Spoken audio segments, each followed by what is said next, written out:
Boston, Madrid, 25 seconds. New York, Toronto, Chicago, San Francisco, 20 seconds. Mexico City, Rio, Miami.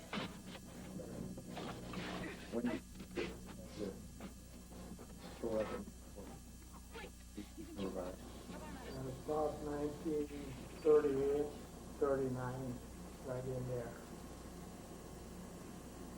That was that shack at Norfolk, you know. That's when you take. And it's still in existence. It's in Gills Rock, in the backyard of my cousin, Annette Whitman.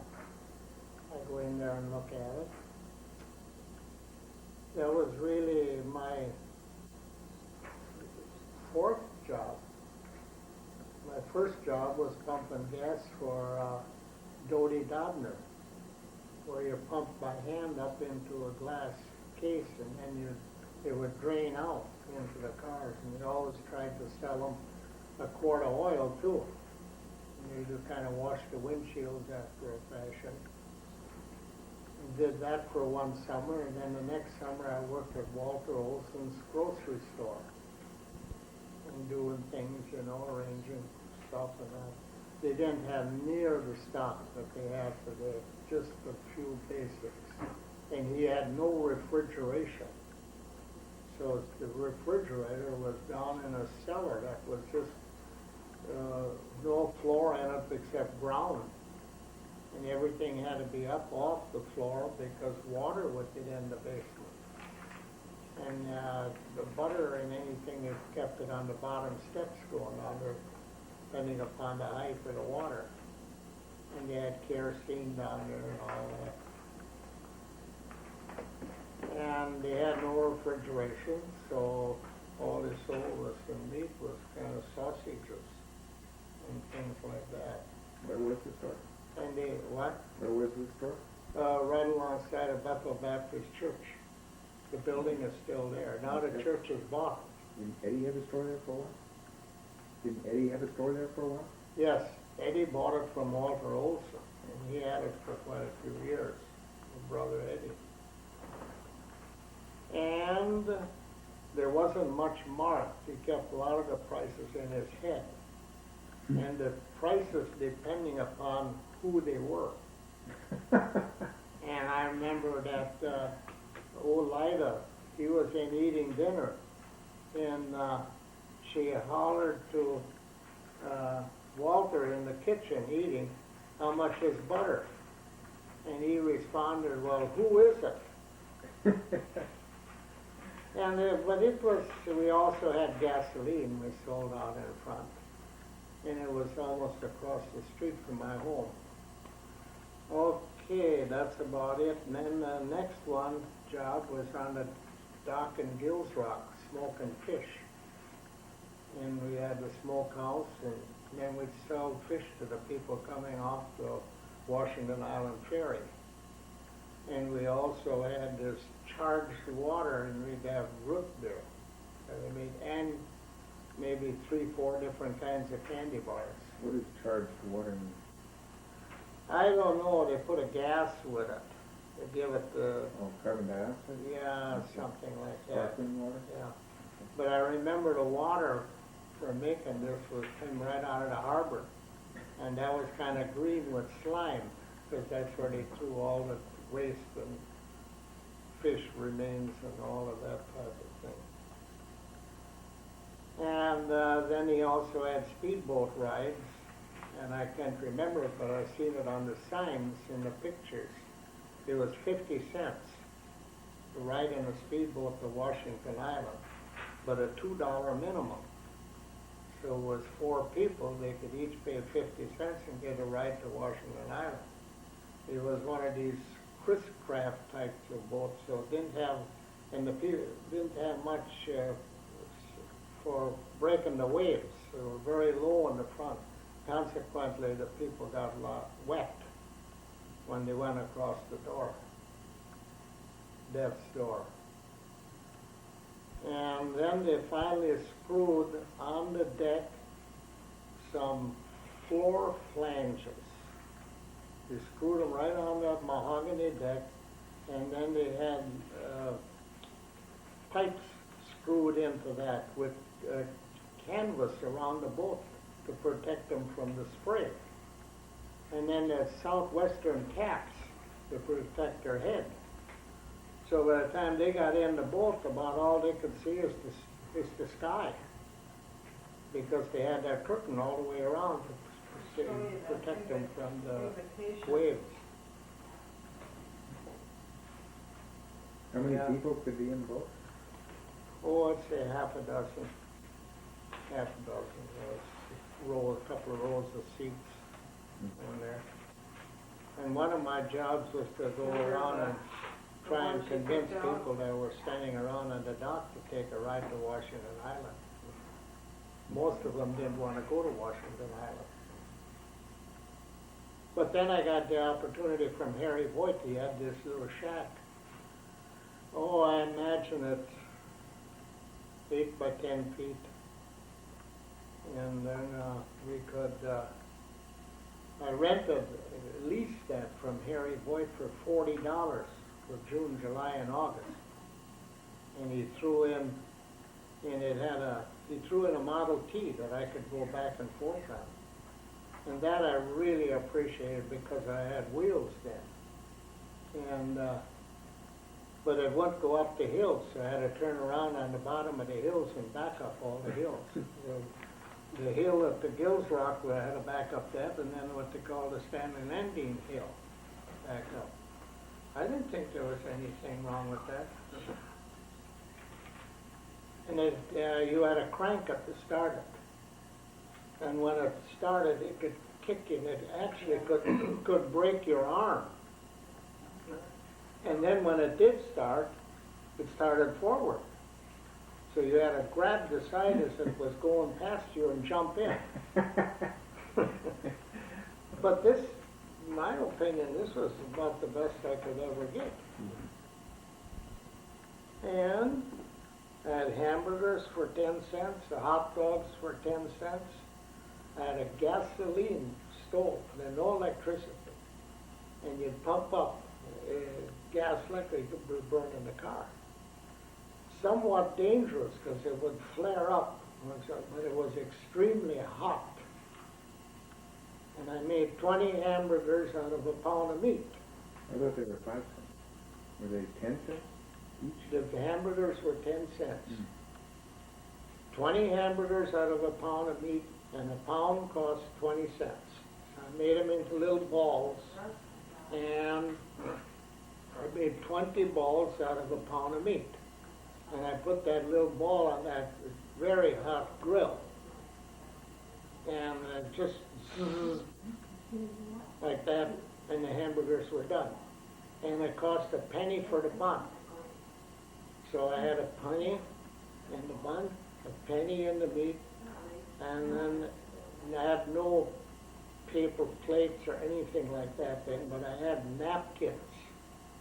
And I used to cut the napkins in half, because they didn't need a whole napkin. And then they had ketchup. For a 20th of a pound, you didn't need a whole And then I'd holler at them if they took too much ketchup. And they were standing outside with the flies. I was inside because I just handed them in, put a screen across so the flies wouldn't come in. And sold a lot of hamburgers and hot dogs, and then candy bars. And candy bars were very big compared to today, but they were a nickel for candy bars. And what else was it? I kept the ice cream was in a nickel, but I kept that cold with ice and salt. But around the ice, I also would have the little balls of hamburger on top of the ice to keep them cold. Then I made coffee, but I didn't know how to make coffee. I just put coffee and I'd boil the coffee and boil the coffee. And people would stand in front of me and pour the coffee on the ground to tell me what they thought of my coffee. But then I told Edna Voigt about it, Harry's wife, that people don't like the coffee I make. Well, she said, well, what are you doing? And I said, I just put water in it, keep boiling it all the time. So So she gave me where you put hot water with a little packet. It was called G. Washington coffee. And you put this little powder packet in hot water, and that was it. People seem to approve that. And I also used to charge people. Well, let me back up a little bit. Then I bought some fish poles. It was one-piece fish bowl, big long ones, and I paid 20 cents for these fish poles. And then I put the hook on them, and a line, and dug worms behind the barn at home. And so I'd rent them a pole and angle worms for fishing. They could go fishing in the Northport Dock, and I got 25 cents for them fishing. And I had so many angle worms, I just sold the same can over and over again, because there was so many angle worms in there that I didn't bother to count the angle worms or nothing. And then, so they got that, they could go out fishing, and then they got free rights to fish if they rented my poles. Otherwise, they had to pay a nickel to walk on the dock and a dime to fish, just to use the dock, and that money went to Roy Boyk. And I used to keep track of these nickels and dimes by marking on the roof of the little house, the little shack. Two strikes for 10 cents and one strike for a nickel. And then Roy got me a scientific thing, thought it would be better. And that's where you punched. One punch for walking on the dock, 2 punches for fishing. And he had a big fence coming up right to the front of my shack so I could keep track of all the people going on the dock. Then I also was renting out boats. First I rented a wooden boat that leaked so bad so you could hardly rent it out. One time I rented it out, the man and lady got out there and got about even with the dock, and they both quit, you know. All the thing was bailing with pails, and of course I was laughing and watching them trying to keep afloat. They were sinking out there. And then he was gonna come and beat me up. So I locked the door. Then there was, as far as the shack, I did pretty good though. During June, July, and August, I made an area of $500. But I was open from dark to dark. So, and then my oldest brother, to get an idea, Olaf, my oldest brother, worked for Alec Johnson on the docks in Gilsrock. And he was lucky to have a job. And he got $10 a week. And that was no such a thing as hours. It wasn't until the job was done. And that was normal at that time. You could hardly buy a job. And we were to rent out that boat. Didn't do too much of that because it was in death's door. It's kind of a dangerous place for a little boat out there. On Thursday nights for entertainment, we used to lock up about 6 o'clock in the evening. The C&B went through death's door. It made a weekly trip on the Great Lakes for passengers. They would come in from the Straits of Mackinac, in through St. Martin's Passage, into Green Bay, and then back out through Death's Door to go to Chicago. And we used to go out there and try and figure out where it was coming and make it lay in the way and make a turn. I got a kick out of it. We got a kick out of making that big ship turn. It was 500 feet long. It had 4 smokestacks, and it was a side wheeler on it. And when World War II came, they put a flat deck on it and made it into an aircraft carrier. And that's where they trained a lot of the pilots. When they took their training there to go out in the oceans, fighter pilots. Including George Bush. And George Bush trained off them. And then some of them crashed, and a while not too long ago, years later, they pulled one up from the crash plane. They pulled it up from the bottom of Lake Michigan, and by serial numbers, they identified it with the pilot who crashed it, and he was now living in California. So they brought him up to reunite him with the plane that he crashed in training for being a fighter pilot in World War II. They reported me to the Coast Guard that I was going out and trying getting in their way. And so the Coast Guard chewed me out a little bit, and then they wrote to my father. I was on the ore freighters. I got a letter from Dad, and he said, wish I would have saved it. He said he didn't think that was a good idea. And there was other kids that were with us too. We'd go out and meet the C&D. It was very fast. Sometimes it got a little scary. We'd jump down and grab the oars to get out of its way too. That was one of the things we did for entertainment. 4th of July used to be a kind of a mess because the kids would all hang around there. I was just one of them, you know. And they'd throw firecrackers around. But I used to keep a little cherry pail full of rocks. And when they get too boisterous, I'd run out, I'd open up the door and throw rocks at them.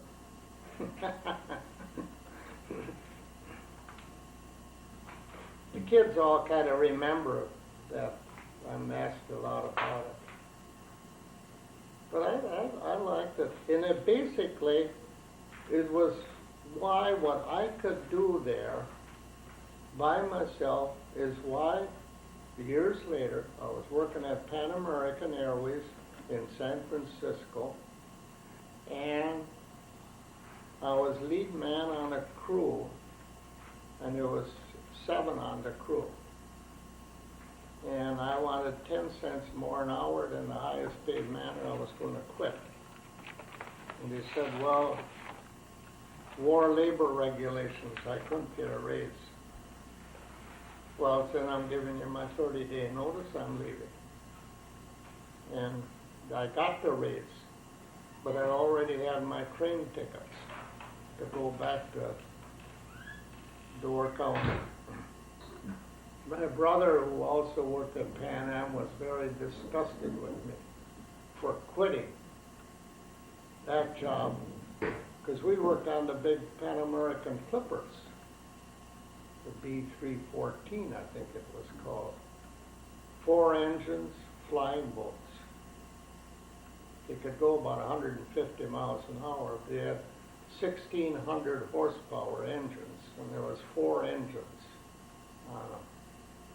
Gasoline engine? So then I came back to, and I planned on kind of interested in the Walter Olson grocery store. But then John Peterson, who had the money, and Lester Etoff, the real estate man, wanted me to look at that place in Bailey Harbor first. And when I seen that, I decided in Bailey Harbor. Bailey Harbor was known as Sin City. They had 12 taverns. And my mother cried when she found that I was going to buy a store in Bailey Harbor. Liberty Grove, twice the size and population of Bailey Harbor, had 2 alcohol licenses, just 2. Bailey Harbor had 12. That's why the A&C Tap is located, because they tried to get as close to Liberty Grove as they could. Just because they didn't have a lot of taverns, no sign they were all dry. So I went to work there. John Peterson loaned me the money for the store and the stock. And that total was about $8,000, the store and the stock. What year? And he loaned me the money at 10%. And I had to pay every month. And What year was that? that was 1945, February 1945. And after a few years, I paid every month, and then he come and said, you know, I'm charging you 10%, you can get a cheaper interest at the bank. So I went up to the bank, Yes, I got it, as I remember, about 6% from the Bank of Sturgeon Bay. I think that John Pearson went to the bank and talked in my favor, because otherwise bankers at that time weren't about to loan out money to some kid. But the reason what helped me a lot is the old salesmen that used to come around. They knew that I didn't know what to do. And so they advised me, and if I'd say, give me 2 of them, and they say, no, you only need 1. That's enough. And if I'd say 2, they'd say sometimes, well, you better get 3 of them. And they knew the area more than I did. And then, of course, it was after the war, then it started selling appliances. When I first went in, the job was to get the merchandise. War was still on. And then next thing I knew, I was selling Crosley appliances, refrigerators and stoves and all that. That was from Northern Hardware in Marinette, Wisconsin. And so I got Crosley. Then along comes a guy, total stranger, and he was signed me up as a Hot Point dealer. So I was selling Hot Point and Crosley appliances. Now you didn't have to work selling them. You had a waiting list after the war. So you try and keep them in line, you know. So once they had none, when I deliver them, so many would tell me, now you got the car and you got the truck. First I just had a trailer and a car. And then afterwards even with the trailer. Here's my old ice box. Will you take that and dump it off in the dump, the town dump, these beautiful mahogany ice boxes. And I'd drive and kick them down in the hole. Afterwards, they were worth hundreds of dollars. But they were just thrown away. So I owe an awful lot, a lot of people. John Pearson and all those salesmen that helped me out. And one of those salesmen, who was one of the tops at Pritzlaff Hardware in Milwaukee, was signing up people for True Value, Cotter and Company. And he came in the store. And he signed me up, and it cost me $60-some to sign up as a True Value dealer. That was the book. So that was a big help. And of course, they weren't very fast at the beginning either, not until they ran into their own trucking. Now it's so much easier. Order on Tuesday morning, and the truck is there on Thursday. So much easier. Tell me about fire trucks. Well, then we had the basement, the first floor that is now part of the store, where the town board was measuring the door down there. And I went up there and went, what are you guys doing? Well, we can get the fire trucks in here. The fire truck, singular. Well, I says, I got appliances, stoves, refrigerators, washing machines, all that in the basement. Oh, they said, you can push that to the side, and you can throw the truck in here. Oh, fine, I got $60 a month for housing the fire truck, and because I had the fire truck, I was chief.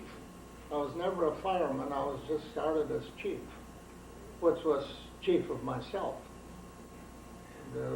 Had one truck. It was a 1936 truck. What year was it? 1936 year, and it carried 100 gallons of water. What year was this? This was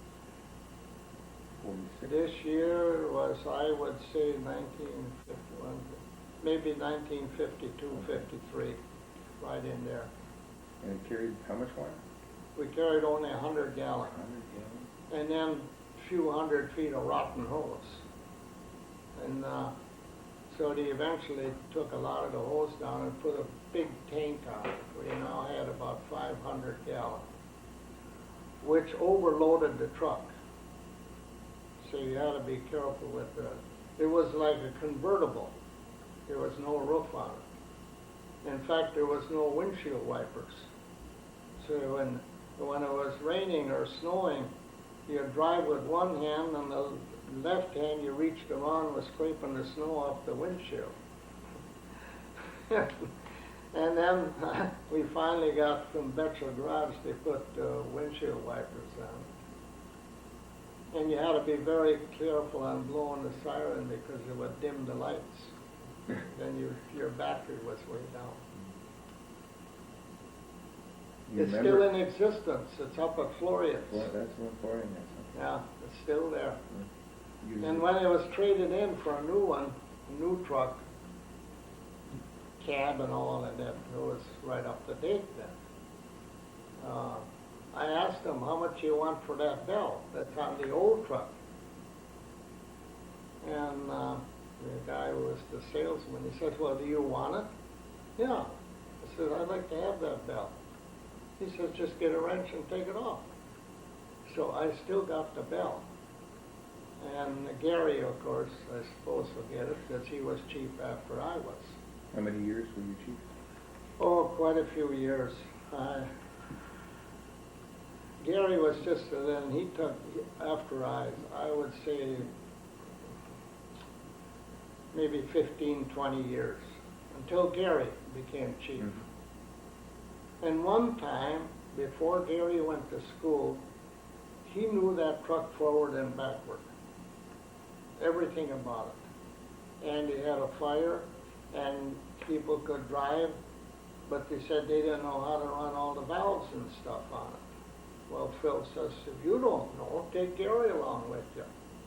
This was a 5-year-old boy who they had along to show him how to work the valves and that. Quite a fire department.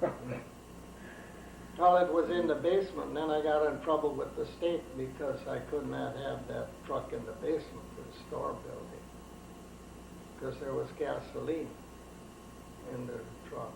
And that's the only way it would run, with gasoline. So they made, he made me put a wall around it. The town couldn't spend money, but they raised my rent so that I was getting $60 a month. They raised it long enough just to pay for that concrete wall and that fire door on it. So that was for many years. Then we finally got 2 trucks. And then I kept on talking to the town, you're going to have to build your own fire station. I just need that space because business and more stuff on the market. So then they built the fire station, which they're still using, although they're put an addition on. Then they got 2 trucks, and then they got 3 trucks and 4 trucks, and I don't know how many trucks they got now. But it's much, much better situation. Right now they got enormous protection on the area, north area of Door County, prior protection. They all cooperate together too. Do you remember the first fire you went to, or any of the first ones? Usually we had a lot of grass fires because they were always burning in the spriggets here. Now one of the worst fires that you can go to that's really filthy dirty, and that's a woods fire. You can never get them out. And we used to have a saying, we saved a lot of basements. But we saved buildings. There's still buildings standing that we saved with the old truck. But we lost a lot of them too. The most pathetic is a house fire because so much stuff is lost that's irreplaceable. We had quite a few barn fires. Couldn't do much with them at all because that was completely ablaze. By the time we got there, so there was much you could do. I'm very happy the fact that I never had a life loss, both in driving the truck, driving a truck with inadequate brakes, and the towards the last when we had all that water, we were overloaded too. And we really couldn't go that fast. And we never did try. We did smash up one truck. And that was not the original truck. It was the second truck. We believe that a tree fell across the road in front of us, just north of Jacksonport. Because we were driving, I was driving the truck, Gary was sitting alongside of me, Doug Visty was sitting by the door. There was three of us in the truck. And we were talking there. Now we've got to watch ahead for trees down in the road, for power lines down, for cars stopped. We had a lot of things to watch. And we did have good visibility because there was so much lightning. And then just like that, north of Jacksonport, there was a big tree in the road. I put on the brakes. Afterwards, I couldn't remember if I put the brakes on. But the fellows coming behind, I asked them, did you see the brake lights come on? They said, yes, there was 4 lights in the back for brake lights. But we hit that tree, and that tree was a good 18 inches in diameter where we hit. It smashed the front of the truck. It smashed the pump that was mounted in front of the truck, came up over the hood, smashed into the windshield, and cleaned all the ladders and everything else off the top. And how late was it? Quite a time afterwards, I picked a piece of glass out of my hand. One of the branches came through the windshield, over the steering wheel, and pushed the door out from the inside of the truck. And then the top came down, and both Doug Visty and Gary were bleeding from the head wounds. And they went to the hospital from there. And now Phil, my wife, is sitting home, and she's hearing all of this here. And then she hears that 300, that was the name of our truck code, 300 hit a tree. Then she heard that 2 are on the way to the hospital from 300. They were Gary and Doug Visty. And then I located a home that I got in and used the telephone and called home that we're all okay. But we never got to the fire. And the fire, they got it out before we got there. It was a house possibility. They were smoking in the houses. That was a sad experience. I still got a piece of where we hit. And I got to make a table out of it sometime. Spud, my brother-in-law, was going to do that. A piece of the tree that you hit? What? A piece of the tree that you hit? Yes, where we hit. Still got it. It's out in the shed out there. I looked at it the other day. Make a little table, little end table out of it. Yeah. Oh, the business then, it kept on growing, and were added to. We put we built a house in 1951, right after we moved there, from across the street. And then in 1967, I started the foundation to build up in the front of the store, a whole new front on it. I had to do it in the fall of 1967. I couldn't have done it if I would have waited until the spring. And then in 68, we built a bridge across then. We dug out the front and put a foundation in, and we built a bridge across to the front door that we had working all winter. And then in the spring of 68, we got the carpenters there. And like we say, we put on a big front. And we built right up to the state highway. That's the year Carol went to Bethel. The what? The year Carol went to Bethel. 68. It's the year, the reason I can remember, it's the year my mother died. Because I got a call from Florida that Mom had died from the sister Dorothy. And I told Dorothy over the phone, well, I'm very busy right now. And she hollered in the phone, Gordie, she said, your mother just died. In other words, my mother's death had priority over the French. But we completed that. Then Dad died in 1969, a year and a half later. Then in 1970, we put an addition on the north side of the store. Phil would agree to it if we enlarged the kitchen. So we had two things going, the kitchen, new kitchen, enlarged kitchen, and then the addition to the north for the store. And that wasn't enough. Immediately we had to start thinking about more and more merchandise was coming. And we just didn't have room. So 1975, after arguing for a whole winter, 50 feet back we went. And then we put 2 stories built, but we also added the top floor. New roof across the whole old store and the new store, new addition. That we did in 1975. And parent impressed upon him he had to be there the day after Labor Day, not 2 days after Labor, the day after. And the day after Labor Day there he is, and we dug the trench out 50 feet and back towards the lake. You could never do that today.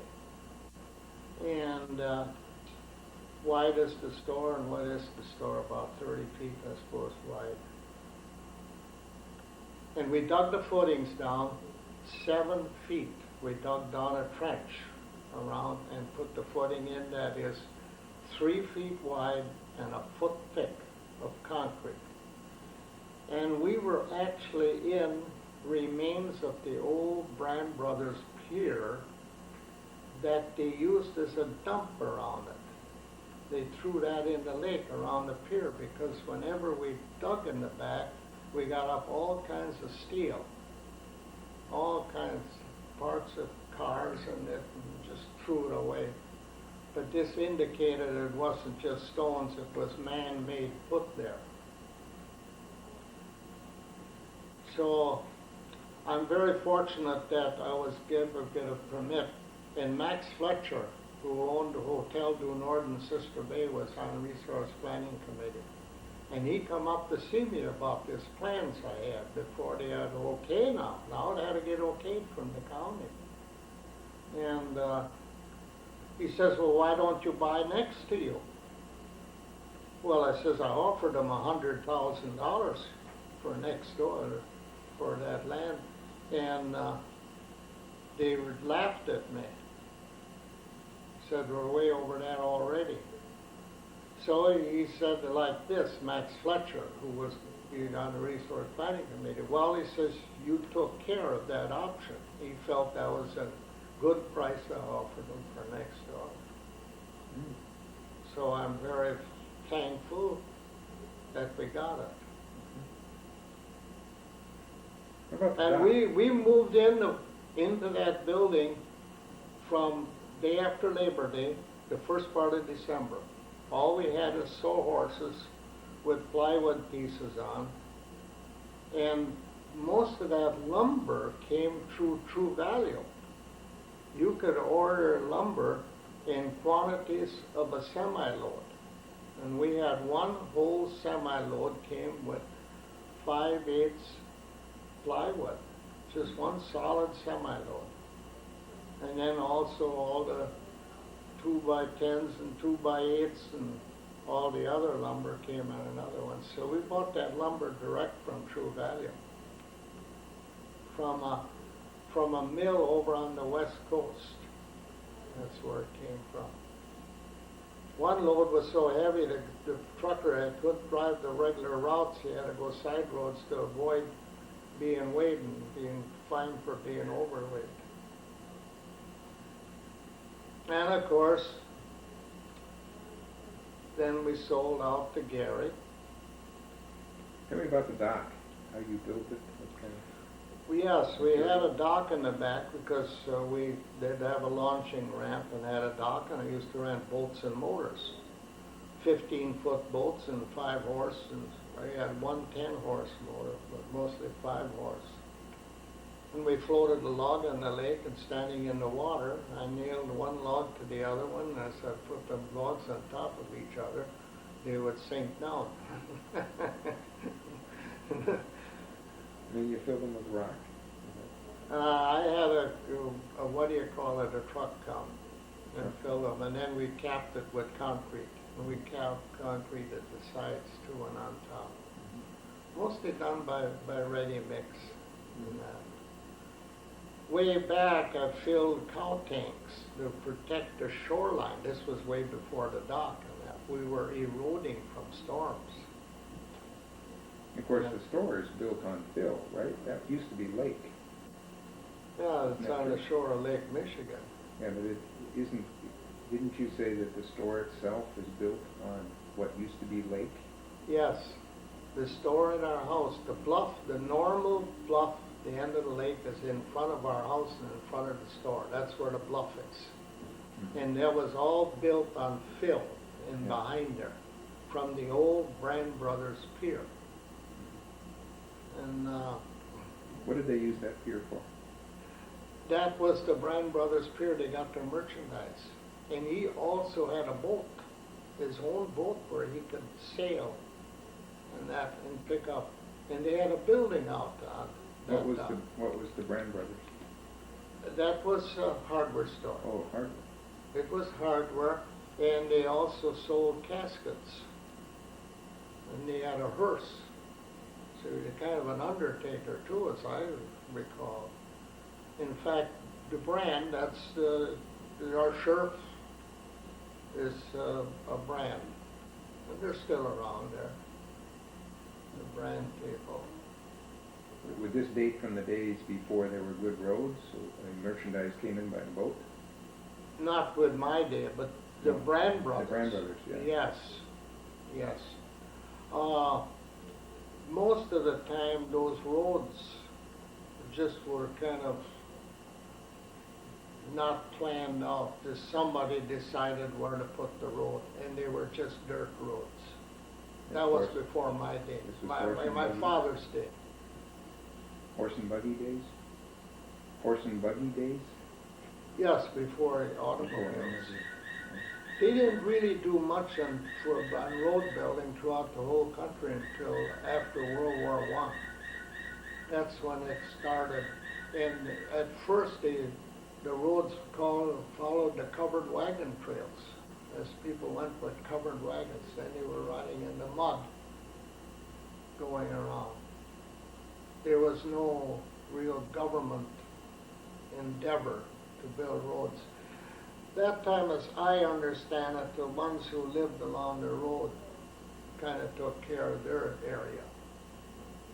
And they would also, when the old Model Ts got stuck on the road, the farmer would come out with horses and pull them out. I've got books on the beginning of the roads. Highway 66 that went from Chicago to the West Coast. And they generally followed the railroad. Some of them would go out, but they'd had enough experience with this, so they put their car and they rode on the train back with the car on the train, rather than try and make the journey a round trip. I got books on that. That's, of course, beyond my memory. Let's talk about your father. Well, let's take a break.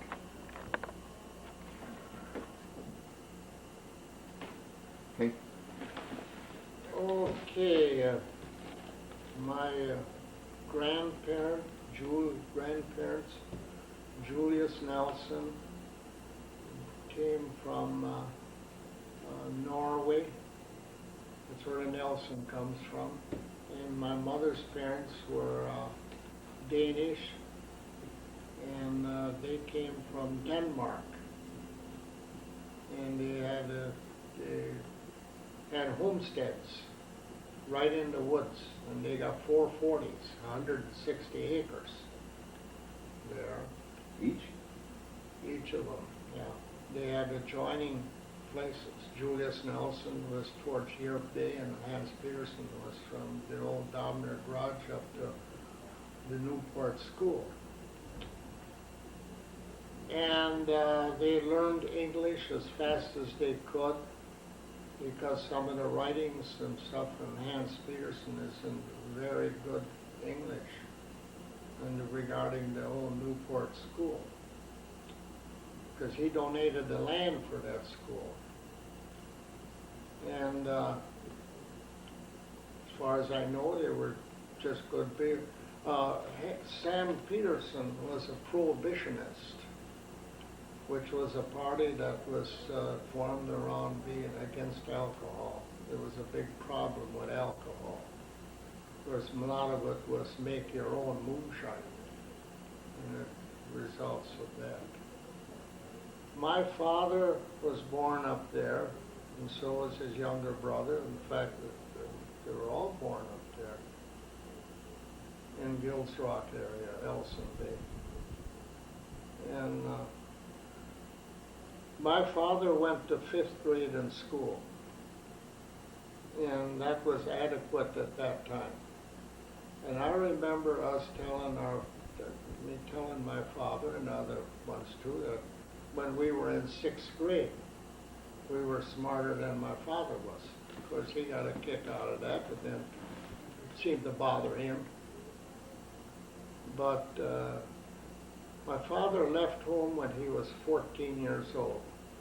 Very common at that time, rather than unusual, with his younger brother, Jim, who was 12.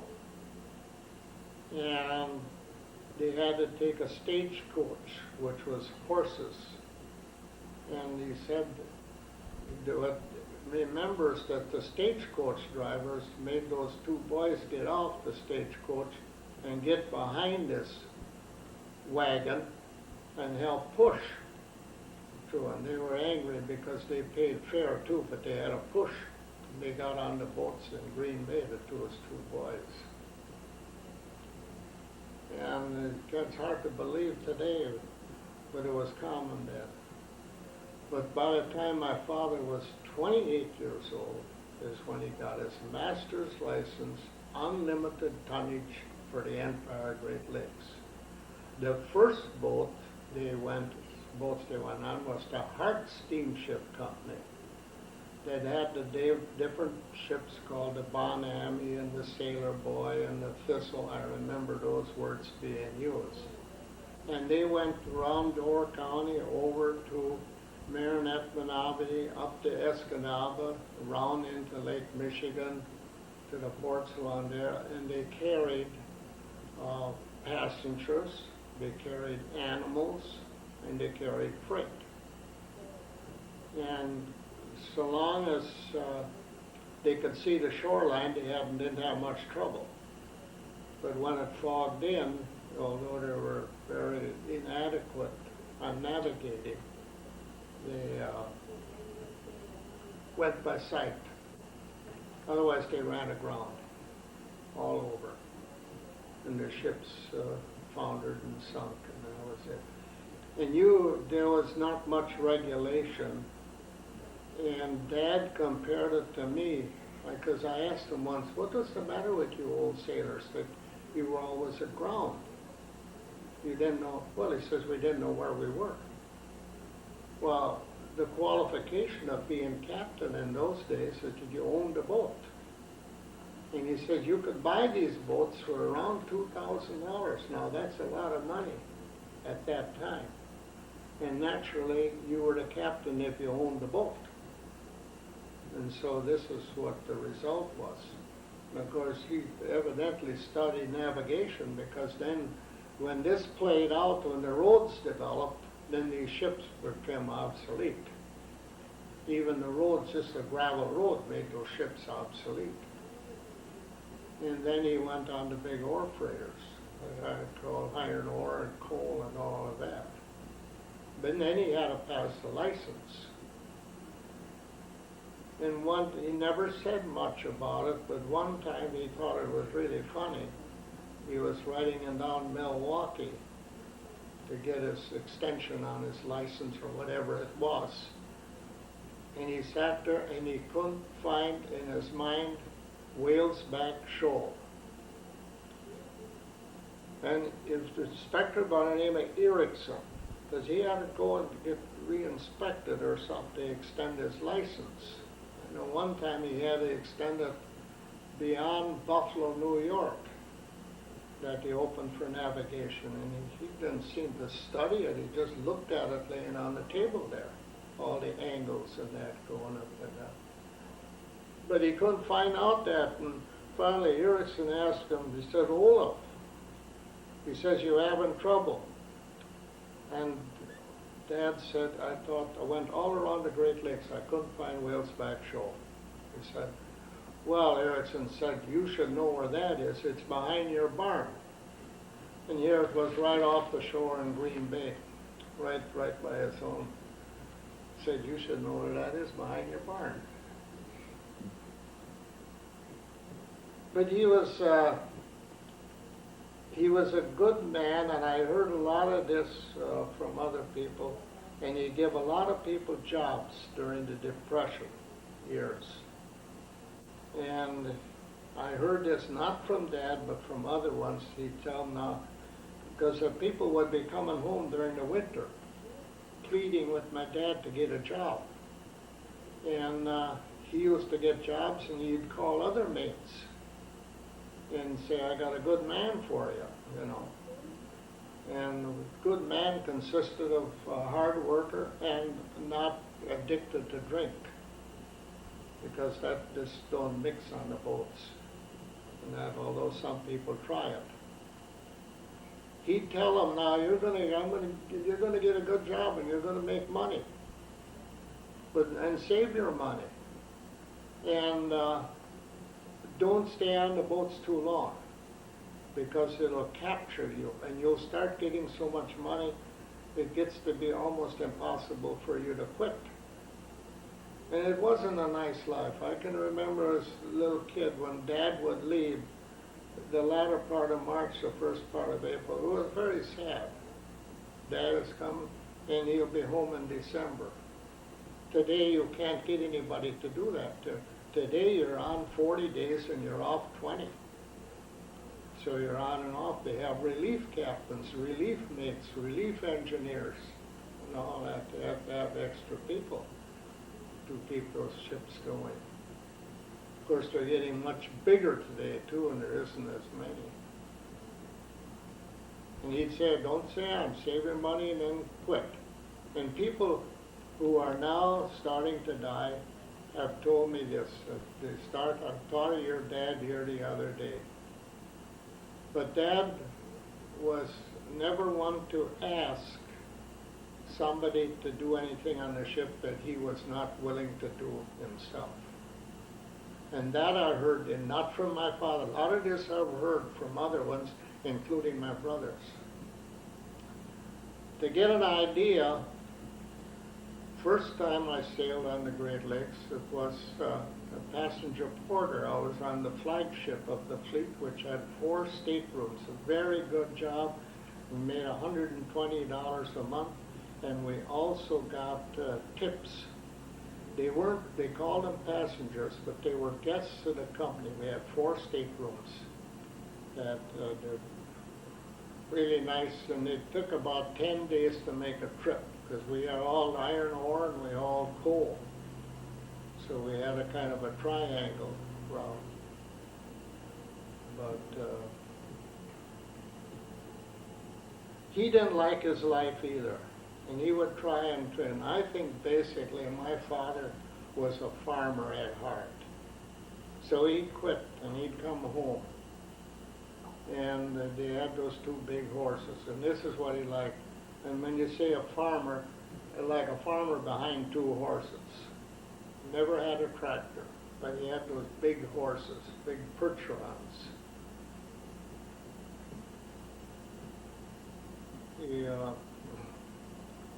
He was well thought of in the community, my father. He was on the school board up there when he was home. He was on the town board of Liberty Grove. He was chairman of the town of Liberty Grove.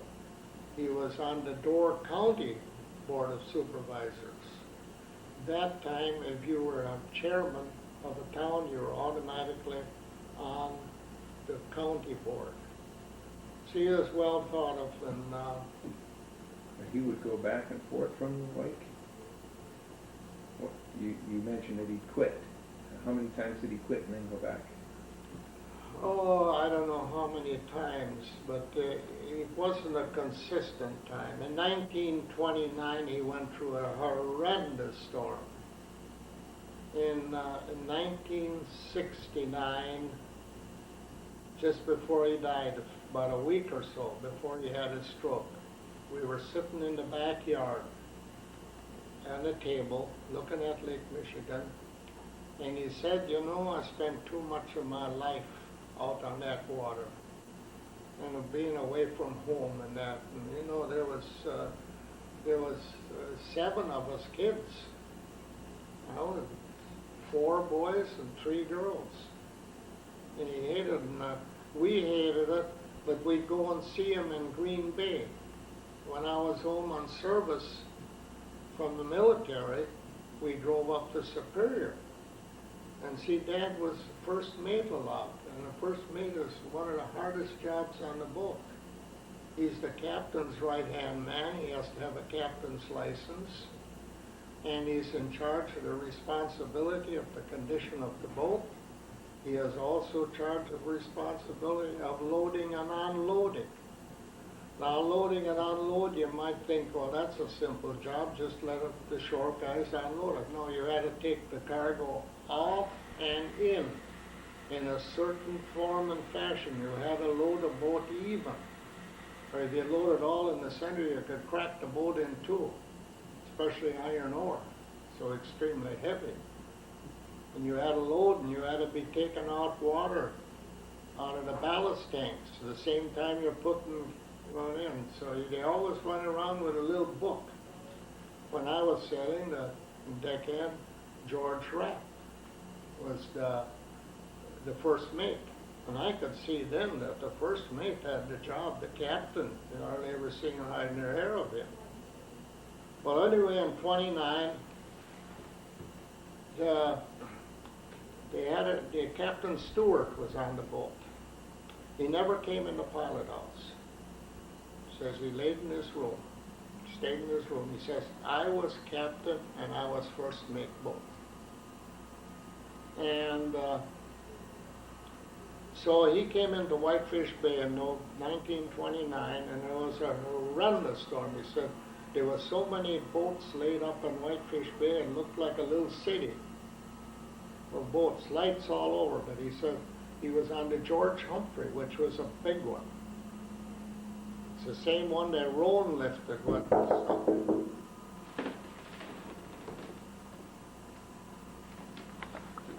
big one, yeah.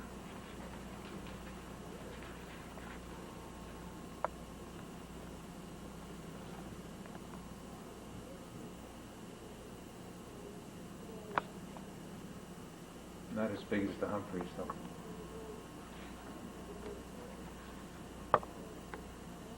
Okay.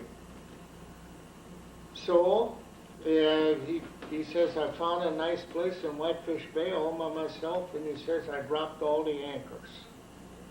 The hold are there and just ride out the storm. Well, when the anchors went out, of course, they're about 20 ton. And it's a big chain, and it's very noisy when they go out.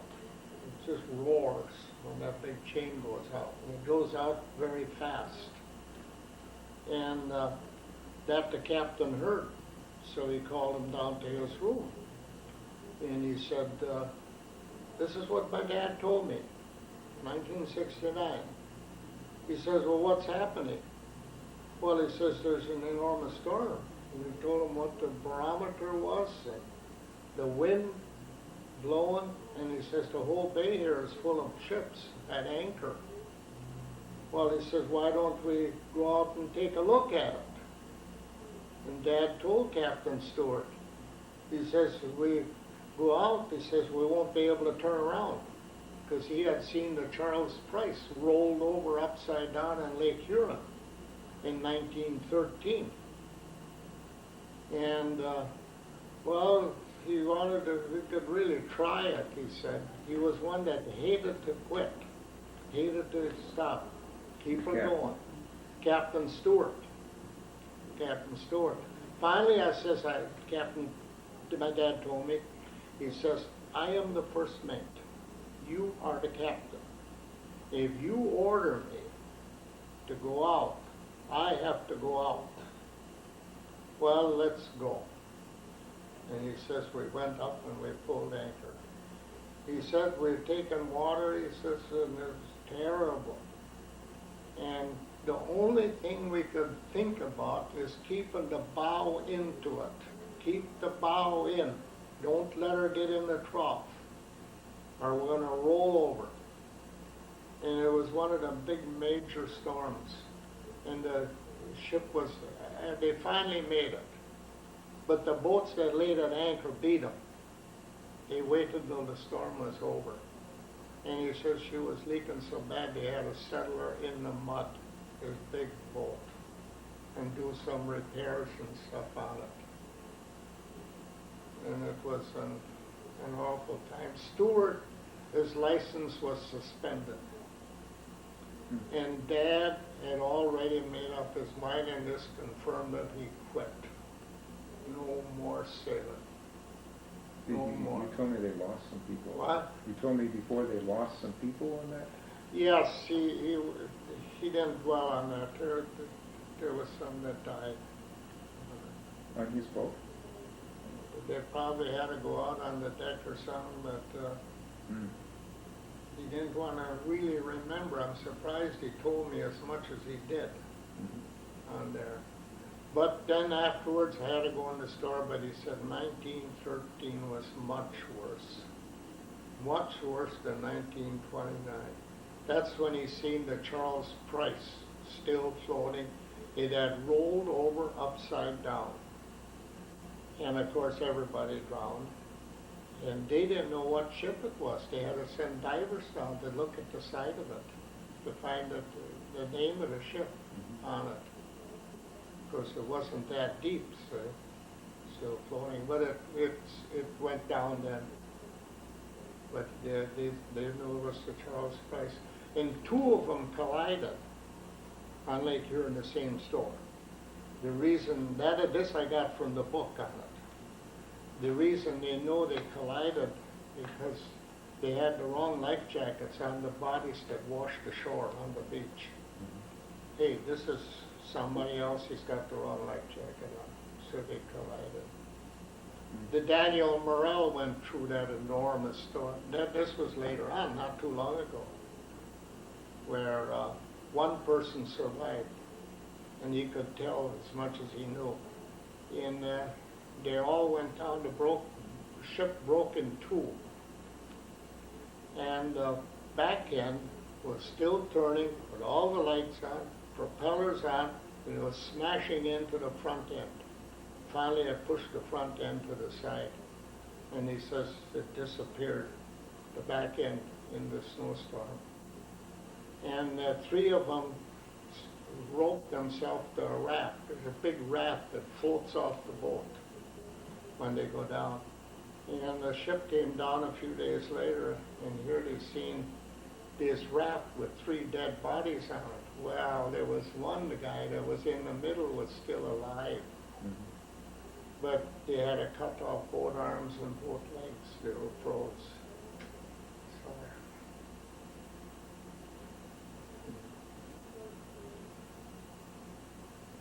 you mentioned the waves. well, Dad did say once, kind of a humorous way too, they rolled at you like Elson Bay Hill. They would take blue water right up on top of the floor of the pilot house. Matt Mikolash told me, a retired chief engineer, he was in the 1940 Armistice Day storm. and the Clemens Rice was the name of the boat. And they had every indication they were going to be sunk. He said the guys that could swear the most were down on their hands and knees praying.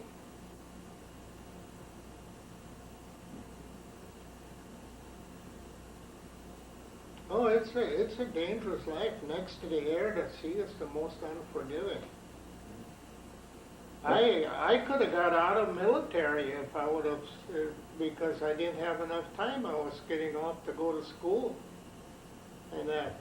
and Captain told me that we're meeting the boat my dad was on in the Detroit River. So I was out on deck, and of course Dad knew I was on the Rice Brothers, and they were meeting, and so we weren't too far apart as we met. And I hollered to Dad that I had to get off in Superior, where we were headed, and go in the Army. I had a notice from the draft board, come home immediately. From one boat to the other? To one. Yeah, we weren't that far apart, right in the channel. But passing each other? Yes, meeting. We were headed for Superior, and they were headed down to So Lake you had Erie. only seconds to talk to them? What? You really only had seconds? Oh, that's all, yeah. Yeah. We only traveled about 12 knots or so. Yeah. So we had enough time. We waved to each other. Then Captain called me up to his room. And he says, I heard you yell at your dad that you were going to quit. Now, he says, you get those ideas out of your mind. He says, you're going to stay right on this boat. He was kind of, that's the way he talked. He says, I don't have enough time on my book to be eligible for deferment. Well, I told each that I don't have enough time. I've been getting off the boat. I don't have enough time to get a deferment. He says, no problem. I'm going to fix up your book. In other words, he would give me time that I really hadn't served. No, I says, I was kind of looking forward to going in the military. This is something else new. And he didn't like it. He was very good to me. He knew my father. And he's the one that when we were tying up the boat up in Superior, one time I was down on the dock handling those cables and ropes and stuff. And he says, when we get her all tied up, go across the dock on the other side. He says, that's the boat your dad tried to sink in 1929. I knew it would be the Humphrey, and that's the one that sunk in the Straits of Mackinac. That Roan lifted.